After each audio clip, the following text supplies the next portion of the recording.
ओम शांति। आज 22 अप्रैल 2023 के साकार मधुर महावाक्य हैं। आज की मधुर मुरली में बाबा बच्चों को यज्ञ सेवा का महत्व समझा रहे हैं। बाबा बच्चों का दैवी मैनर से श्रृंगार करते हैं, दैवी गुणों से सजाते हैं। बच्चों का फर्ज है उस स्नेह का रिटर्न देना। बाबा जो बच्चों की सेवा करते हैं तो बच्चों का भी फर्ज है यज्ञ सेवा अथक होकर करना। ऐसे जो बच्चे सर्विसेबल हैं उनको देख देख बाबा हर्षित होते हैं।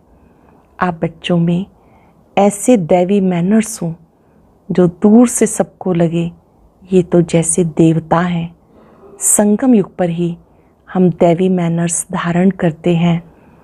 बहुत सुंदर बात बाबा ने समझाई कि जिन बच्चों को ये बात याद रहती है कि गॉड फादर स्वयं पढ़ाते हैं, अगर इतनी सी बात भी याद रहे तो हंसते खेलते रहेंगे, गाते रहेंगे, बाबा का गुणगान करते रहेंगे। जैसे कहते हैं सतगुरु की महिमा अपरम अपार, प्रभु की लीला अपरम अपार। ऐसे ही जब सजाएं मिलती हैं तो सजाओं की दुर्दशा वो भी अपरमापार। बहुत सावधान किया बाबा ने, ऐसा कोई कर्म नहीं करना जिसकी सजा खानी पड़े, दंड भोगना पड़े। आप बच्चों को एक बाप की याद से सब पापों के बोझे उतार देने हैं। योग अग्नि से विकर्म विनाश होते हैं। सुनते हैं बाबा के मधुर बोल। बाबा कहते मीठे बच्चे अपना स्वभाव बहुत मीठा शांत बनाओ। बोल चाल ऐसा हो जो सब कहें ये तो जैसे देवता है। अपना स्वभाव बहुत ही मीठा शांत बनाओ। बोल चाल ऐसा हो जो सब कहें ये तो जैसे देवता है। क्वेश्चन है, तुम बच्चों को कौन सा सर्टिफिकेट संगम पर बाप से लेना है? तुम बच्चों को कौन सा सर्टिफिकेट संगम पर बाप से लेना है? अपने दैवी मैनर्स का सर्टिफिकेट बाप जो श्रृंगार कर रहे हैं, बच्चों की इतनी सेवा कर रहे हैं तो ज़रूर उसका रिटर्न देना है। बाप का मददगार बनना है। मददगार बच्चे वो हैं जिनका स्वभाव देवताई हो, ईश्वरीय सर्विस में कभी थके नहीं, यज्ञ सेवा से स्नेह हो। ऐसे बच्चों को बाप भी इजाफा देते हैं, खातरी करते हैं।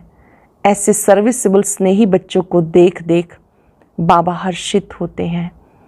ऐसे सर्विसेबल स्नेही बच्चों को देख देख बाबा हर्षित होते हैं। गीता तुम्हारे बुलाने को जी चाहता है। ओम शांति। भक्तों प्रति भगवानुवाच। जबकि भक्त सम्मुख हैं, भक्त जानते हैं, भगवान बैठकर हमें ज्ञान के गीत सुनाते हैं, ज्ञान की डांस कराते हैं। अच्छा, इनसे फिर क्या होगा? कहते वो देवताओं माफिक सदा सुखी हर्षित रहेंगे। भगवान को ही बेहद का बाप व विश्व का रचयिता कहा जाता। वह है स्वर्ग का रचयिता। विश्व पहले पहले स्वर्ग है, फिर बाद में नरक बनती है। अब है नरक। मनुष्य भक्ति मार्ग में ढूंढते रहते हैं। भक्त भगवान को याद करते हैं। आत्मा समझती है बाबा हमारे लिए स्वर्ग की सौगात लाएंगे। वही रचयिता है। स्वर्ग का मालिक बनाने के लिए बाबा राजयोग सिखाते हैं। कहते बाप को विश्व के मालिक पने को याद करो। जब विश्व का रचयिता बुद्धि में आता है, समझा जाता है परम पिता परमात्मा नई विश्व रचते हैं। ये विश्व मनुष्य मात्र के रहने का स्थान है। बाप बेहद का मालिक है तो जरूर बेहद की घड़ी बड़ी दुनिया ही रचेंगे। बाप बेहद का मालिक है तो जरूर बेहद की बड़ी दुनिया रचेंगे। कोई छोटा घर तो तुम्हारे लिए नहीं बनाएंगे, वो तो लौकिक बाप बनाते रहते हैं। ये तो नया विश्व बनाते हैं। तुम बच्चों के लिए विश्व घर है, अर्थात पार्ट बजाने का स्थान है। तुम जानते हो हम भारतवासी हैं तो घर के हुए ना। अब भारतवासी अपने को हद के मालिक समझते, परंतु भारतवासी बेहद दुनिया के वासी थे। बाप बहुत अच्छी रीति समझाते, परंतु तुम बच्चे घड़ी घड़ी भूल जाते हो। बाबा सारी बातें अच्छी रीति समझाते, लेकिन तुम बच्चे घड़ी घड़ी भूल जाते हो, शुक्रिया भी नहीं मानते हो। बेहद का बाप आकर बेहद का विश्व अथवा घर बनाते हैं, वो है स्वर्ग। ऐसे नहीं बेहद का नरक रचने वाला बाप है, बाप तो आकर स्वर्ग रचते हैं और उस स्वर्ग का फिर बच्चों को मालिक बनाते हैं। गोया नई दुनिया, नए विश्व के मालिक तुमको बनाते हैं। इस विश्व के मालिक लक्ष्मी नारायण भारत में थे। उस समय और कोई धर्म नहीं था, सिर्फ भारत ही था। बाबा कितना अच्छी रीति समझाते, परंतु बच्चों को वो नशा नहीं चढ़ता। बच्चे हद के नशे में रहते, आत्मा को नशा रहता है। आत्मा का शरीर बड़ा होता तो उन ऑर्गन्स से सब वर्णन कर सकते हैं। छोटा बच्चा तो नहीं कहेगा कि मैं विश्व का मालिक हूँ या फलाना हूँ। बालिक अवस्था में आने से समझते हैं हम मालिक हैं। तुम कोई छोटे बच्चे तो नहीं हो, तुम बड़े हो। बाप ने भी बुजुर्ग शरीर लिया है, समझते हैं बाप विश्व का रचयिता है, मालिक नहीं बनते हैं। बाबा स्वर्ग रचते हैं, स्वयं उसके मालिक नहीं बनते हैं। अक्षर कहने में भी कहाँ कहाँ भूल हो जाती है। बाप है विश्व का रचयिता, कहते हैं मैं विश्व की राजाई नहीं करता हूँ, सारी सृष्टि का रचयिता। मैं एक एक अक्षर रिफाइन कर समझाना पड़ता है, एक एक अक्षर रिफाइन करके समझाना होता। बाप विश्व का रचयिता डायरेक्ट समझा रहे हैं, हम तुम्हें विश्व का मालिक बनाने आए हैं। ऐसे नहीं कि सिर्फ भारत का मालिक बनाने आया हूँ। इस समय जो भारत के मालिक हैं उन्हें वो सुख थोड़े ही है, अभी सब कब्र दाखिल होने हैं। इसे कहा जाता कयामत का समय। विश्व का रचता जरूर गॉड को कहा जाएगा, वही न्यू वर्ल्ड का क्रिएटर है। न्यू वर्ल्ड को स्वर्ग, पुरानी वर्ल्ड को नर्क कहेंगे। तुम बच्चों में भी नंबरवार समझते हैं, जिनमें ज्ञान कम है उन्हें इतनी खुशी नहीं रहती है। जिन्होंने ज्ञान को अच्छे से समझा है उन्हें बहुत खुशी रहती है। जिन्होंने ज्ञान को नहीं समझा उन्हें इतनी खुशी नहीं रहती। माया खुशी में रहने नहीं देती। बच्चे देह अभिमानी होते नहीं, देह अभिमान आने से फिर सब विकार सामना करते हैं। तुम बच्चे जानते हो हम आत्माओं का बाप वो है। भक्त सब बुलाते हैं, आकर हमें कुछ सुनाओ। लिखा हुआ है, भगवान वाच मैं आया हूँ तुम्हें स्वर्ग का मालिक बनाने, तुम्हें लायक बनाता हूँ, तुम्हें सारे विश्व की हिस्ट्री ज्योग्राफी सुनाता हूँ। इस बेहद के ड्रामा में कौन कौन मुख्य एक्टर हैं, तुम्हारी बुद्धि चली जाती बेहद में। ड्रामा में मूल वतन, सूक्ष्म वतन, स्थूल वतन सब आ जाता है। तुम्हारे में भी कोई है जो इन बातों को अच्छी रीति समझते। कोई को धारणा नहीं होती क्योंकि अनेक जन्मों से अजामिल हैं। धारणा क्यों नहीं होती? क्योंकि अनेक जन्मों से अजामिल हैं, विकर्म करते रहते हैं। वह संस्कार हैं, ऐसे गर्म तवे हैं जो बिल्कुल धारणा नहीं होती। उनका भी उद्धार होता है। कम से कम स्वर्ग में तो जाते हैं, दास दासी बनते हैं, प्रजा में जाते हैं। उद्धार का मतलब है स्वर्ग में तो ले जाते हैं ना, बाकी पद तो पुरुषार्थ अनुसार मिलता है। यदि धारणा नहीं करते तो स्वर्ग में तो जाएंगे, परंतु दास दासी का पद मिलेगा। बच्चों को कितना भी समझाते हैं, परंतु जैसे गर्म तवे पे पानी, तो समझा जाता है उस वासना वाले हैं, संस्कार वाले हैं। वैसे ही संस्कार वाले हैं। सन्यासी भी संस्कार ले जाते हैं ना, जन्म लेंगे फिर सन्यास करने का ख्याल होगा। ये बातें भी यहाँ समझाई जाती। सतयुग में विकार की कोई बात नहीं, वहाँ जन्म जन्मांतर निर्विकारी बने के संस्कार रहते हैं, माया ही नहीं। यहाँ तो बच्चों को सुधारने की बहुत कोशिश करते हैं। कोई तो बिल्कुल मैले कपड़े हैं, थोड़ी सोटी लगाई जाती एकदम फट पड़ते। धोबी भी कपड़े की संभाल करते हैं, परंतु कोई सड़ा हुआ कपड़ा होता तो फट पड़ता, फिर आश्रवत भागंती हो जाते। बाप कितनी मेहनत करते हैं, राजयोग सिखाते हैं। वही रहम दिल है जो सब पर रहम करते हैं। बाबा रहम दिल है, माया बेरहम है। माया ने सत्यानाश कर दिया, इसलिए कहते मैं कल्प कल्प कल्प के संगम पर आता हूँ। पतित पावन पतितों को वापस ले जाने के लिए आते हैं। पतित आत्माओं को पावन बनाते हैं, फिर ले जाते हैं। त्रेता में कोई पतित थोड़ा ही है जो त्रेता में आके पावन बनाऊं। भगवान तो है सत्य, वो सत्य सुनाते हैं। तुम बच्चे अब जानते हो, बरोबर विश्व का रचयिता शिव बाबा ब्रह्मा तन से हमें विश्व का मालिक बनाने का पुरुषार्थ कराते हैं। बाबा कहते अगर हमारी मेहनत व्यर्थ गवाएंगे, अपनी चलन से बहुतों को धोखा देंगे तो पद भ्रष्ट हो जाएगा। कहेंगे इनसे तो भूत निकला ही नहीं। बच्चों की चलन ऐसी होनी चाहिए जो सब समझें ये तो जैसे देवता हैं। बच्चों की चलन ऐसी होनी चाहिए जो सब समझें तो जैसे देवता हैं। देवताएं नामी ग्रामी हैं। कहते इनका स्वभाव एकदम देवताई है। तो बाकी का अंडरस्टूड आसुरी हुआ ना। कई बच्चे बड़े फर्स्ट क्लास देवताई गुणवान हैं, बिल्कुल मीठे शांत स्वभाव के हैं। तो ऐसे बच्चों को देखकर बाबा बहुत खुश होते हैं। कई बच्चों का स्वभाव देवताई है, बाबा उन बच्चों को देखकर बहुत खुश होते हैं। ऐसे बच्चों को बाबा देखकर बहुत खुश होते हैं। बच्चे समझते बाप हम बच्चों के लिए मकान बनवा रहे हैं तो हमें भी सेवा करनी चाहिए। ऐसे बच्चे बहुत दिल पर चढ़ते हैं। जो बिगर कहने से काम करे वो देवता, जो बिना कहे करे वो देवता, जो कहने से करे वो मनुष्य, कहने से भी ना करे तो मनुष्य से भी बदतर हुआ। बाबा भी कहते बच्चे अगर योग में नहीं रहेंगे तो माया की धूल में खत्म हो जाएंगे। योग में नहीं रहेंगे तो बहुत बड़ा नुकसान है, माया की धूल में खत्म हो जाएंगे। बाबा बार बार समझाते श्रीमत पे चलते रहो, आसुरिक कर्तव्य नहीं करो, बोलना चलना बड़ा मीठा रखना है। देवताएं कितने मीठे स्वभाव के हैं। भारत में राज्य करते थे, यथा राजा रानी तथा प्रजा दैवी स्वभाव के थे। बाबा आते हैं स्वर्ग का मालिक बनाने, तो बाबा के साथ मददगार बनना चाहिए। सर्विस में आप ही काम में लग जाना चाहिए। ऐसे नहीं मैं थक गया हूँ या फुर्सत नहीं है, समय पर सब काम करने में कल्याण है। यज्ञ सर्विस का इजाफा शिव बाबा देते हैं।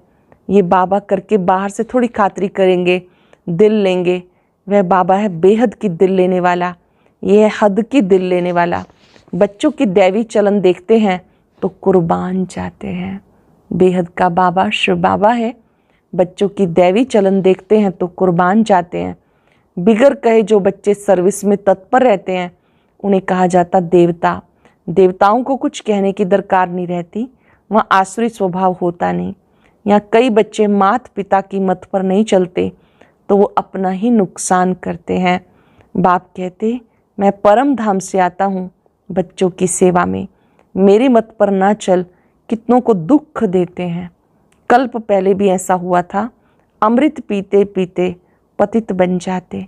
एक कहानी भी है, लक्ष्मी ने अमृत पिलाया तो भी असुर बन गए।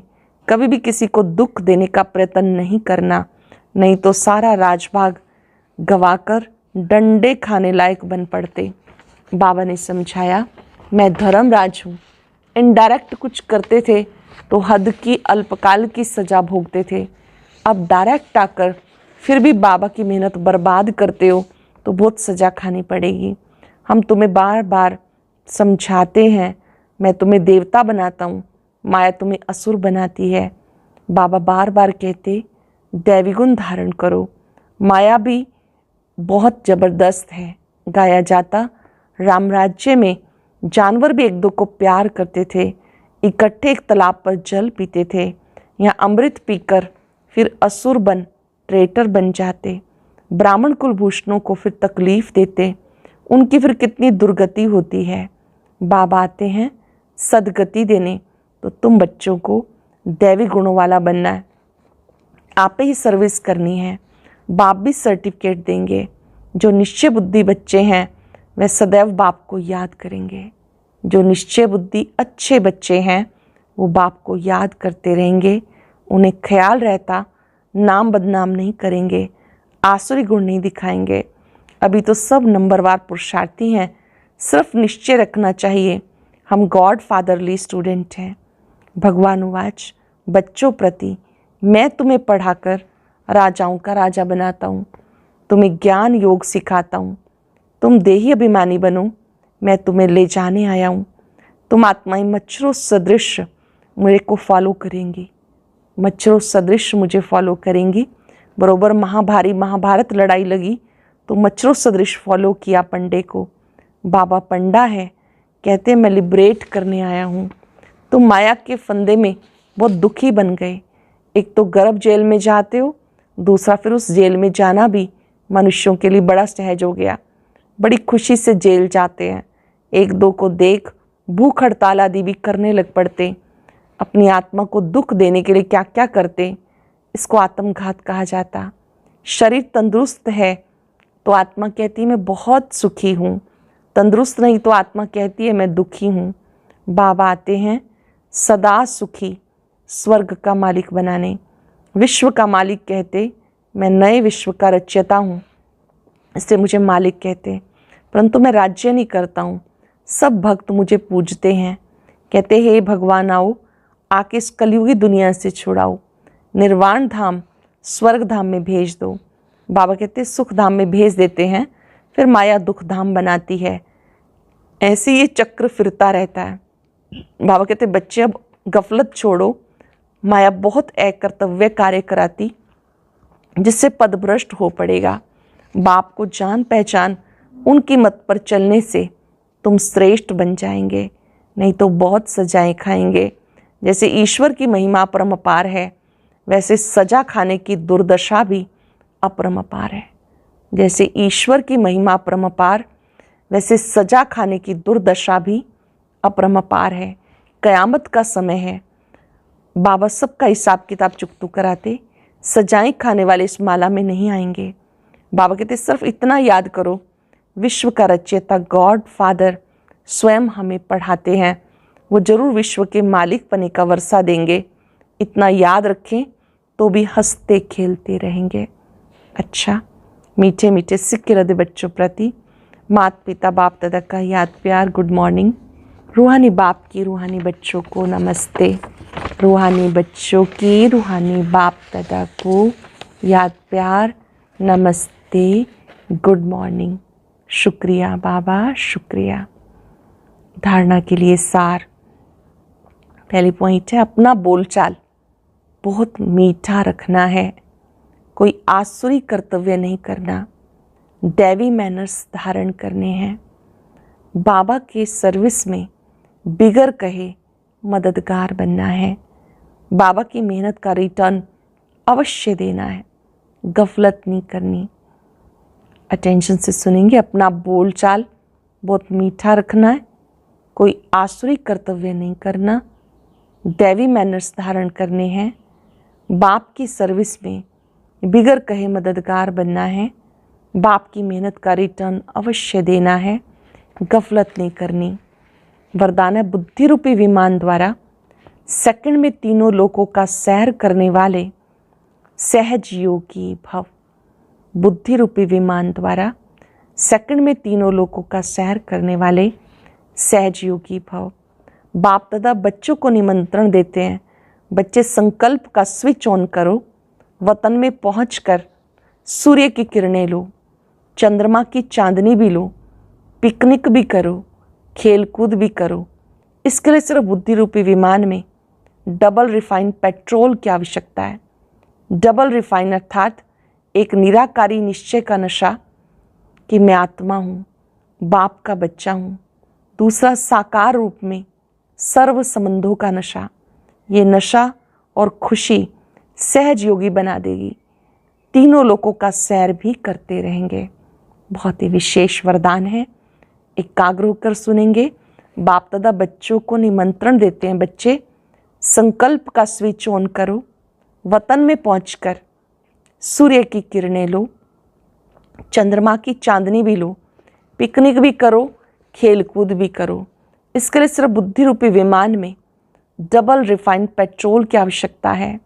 डबल रिफाइन अर्थात एक निराकारी निश्चय का नशा कि मैं आत्मा हूँ, बाप का बच्चा हूँ। दूसरा साकार रूप में सर्व संबंध का नशा। ये नशा और खुशी सहज योगी बना देगी और तीनों लोकों का सैर भी करते रहेंगे। स्लोगन है श्रेष्ठ कर्म का ज्ञान ही श्रेष्ठ भाग्य की लकीर खींचने की कलम है। श्रेष्ठ कर्म का ज्ञान ही श्रेष्ठ भाग्य की लकीर खींचने का कलम है। आज हम याद करेंगे, मैं सहज योगी आत्मा हूं। बाबा ने मुझे इतना सहज योग सिखाया है, 1 सेकंड में मूल वतन, 1 सेकंड में सूक्ष्म वतन, फरिश्ता ड्रेस पहनकर 1 सेकंड में साकार लोक में ब्राह्मण आत्मा। ये बुद्धि रूपी विमान संगम पर विशेष सौगात है। इस बुद्धि रूपी विमान से निराकारी, आकारी और साकारी लोक का सैर करेंगे।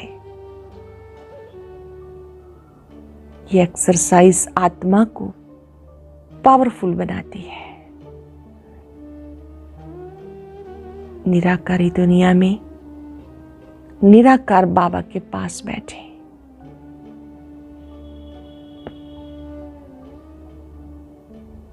ज्ञान सूर्य की किरणें मेरी सब कमजोरियों को समाप्त कर रही हैं। 5 सेकंड उस ज्ञान सूर्य पर एकाग्र हो जाएं। इन किरणों में वो ताकत है जिससे किचड़ा सब समाप्त हो जाता है।